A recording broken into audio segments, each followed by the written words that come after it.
The shop on Caramel Apple Lane. Anika, a young black woman, unlocked the door to her candy shop. The bell above the door chimed a cheerful welcome, a new sound filled with the promise of her new beginning. The comforting scent of melting caramel filled the air. She smiled, full of hope. Today was the first day of autumn, her favorite time of year on Caramel Apple Lane. A young black man, Leo, walked down Caramel Apple Lane, his head down, a stark contrast to the vibrant golden leaves swirling around his feet. He was new to the town, a writer searching for a story, but all he'd found so far was a quiet emptiness that mirrored his own.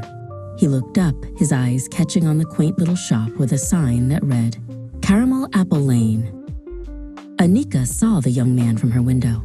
There was a sadness about him that she recognized, a loneliness that seemed out of place on such a beautiful day.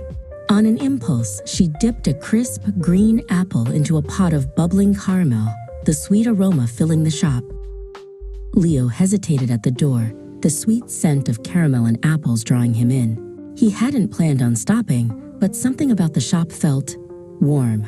He pushed the door open, the little bell announcing his arrival with a cheerful jingle. Welcome, Anika said, her voice as warm as the caramel she was swirling. You look like you could use a taste of autumn. She held out the freshly made caramel apple, a perfect confection of sweet and tart. Leo took the apple, surprised by the simple act of kindness. Thank you, he said, his voice a little rough. He took a bite, the crisp apple and sweet caramel a perfect combination. It tasted like home. Anika watched him, a knowing smile on her face. Every apple has a story, she said softly. Just like every person. She began to tell him about the apples she used, from the tart Granny Smiths to the sweet Honeycrisps, each one with its own history, its own journey. Leo listened, captivated.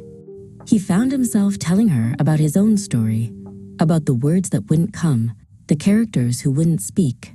He talked, and she listened, the little candy shop becoming a sanctuary. As the sun began to set, casting a golden glow over Caramel Apple Lane, Leo felt a flicker of inspiration, a spark he hadn't felt in months. He looked at Anika, at the rows of caramel apples, each one a story waiting to be told. I think I've found my story, he said, a genuine smile spreading across his face. Anika smiled back. Sometimes, she said, the sweetest stories are the ones you find when you're not even looking.